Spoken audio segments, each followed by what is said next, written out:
అయితే అందనంత ఎత్తు లేదంటే అధపాతాళం. ఇది రేట్లో టమాటా తీరు. ఒక్కోసారి సెంచరీ దాటిపోతుంది, ఒక్కోసారి రూపాయికి కొనేవారు ఉండడం లేదు. మార్కెట్ మాయాజాలంతో రైతులు తీవ్రంగా నష్టపోతున్నారు. కర్నూలు జిల్లాలో పరిస్థితిపై ఓ రిపోర్ట్.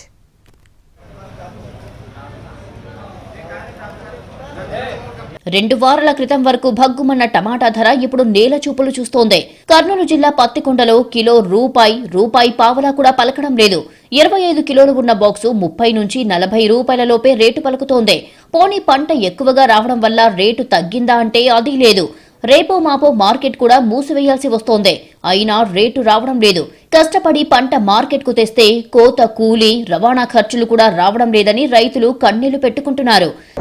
25 గంటలు వేసుకొచ్చినాను, 70 రూపాయలు పోయినవి. 70 రూపాయలు పోయినవి. తెంపిండేది 8 మంది కూలీలు, ఆటగా ఛార్జ్ 30 రూపాయలు. కర్నూలు జిల్లాలో సుమారు 40 నుంచి 50 వేల ఎకరాల్లో టమాటా సాగు చేస్తారు. పత్తికొండ, తుగ్గలి, మద్దికెర, దేవనకొండ, ఆస్పరి, ఆలూరు, చిప్పగిరి, డోన్, ప్యాపిలి మండలంలో ఎక్కువగా పండుతుంది. కర్నూలు జిల్లా నుంచి హైదరాబాద్, చెన్నై, బెంగళూరు నగరాలకు ఎక్కువగా ఎగుమతి అవుతుంది. టమాటా ధర స్థిరంగా ఉండే రోజులు చాలా తక్కువ. రైతు నుంచి కొనుగోలు చేసే ధర తక్కువ, వినియోగదారునికి అమ్మే ధర ఎక్కువగా ఉంటుంది. పంటకు గిట్టుబాటు రాకపోవడంతో కర్షకులు తీవ్రంగా నష్టపోతున్నారు. మేము 1 ఎకరన్నర సాగు చేసినాం సార్. మొన్న కూడా ఒక 60 గంపలు అయినాయి. ఒక 20 మంది కూలీలను పెట్టుకొని చేయించుకున్నాం సార్ పనులన్నీ.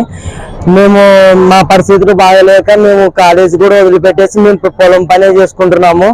మాకు సరైన గిట్టుబాటు ధర దక్కక మేము జత వచ్చేసి 100 రూపాయలు, 200 రూపాయలుగా అడుగుతున్నారు సార్. మాకు ఏం గిట్టుబాటు ధర అయితే ఏం లేదు. ఇక సాగు విషయానికి వస్తే ఎకరాకు 30,000కు పైగానే పెట్టుబడి పెట్టాల్సి వస్తుంది. పంట చేతికొచ్చే సమయానికి మంచి రేటు ఉంటే రైతు పంట పండినట్టే, లేదంటే నట్టేట మునిగినట్టే అన్నట్టుంది పరిస్థితి. ప్రస్తుతం కనీసం దారి ఖర్చులు కూడా రాక ఏం చెయ్యాలో అన్నదాతలకు అర్థం కావడం లేదు.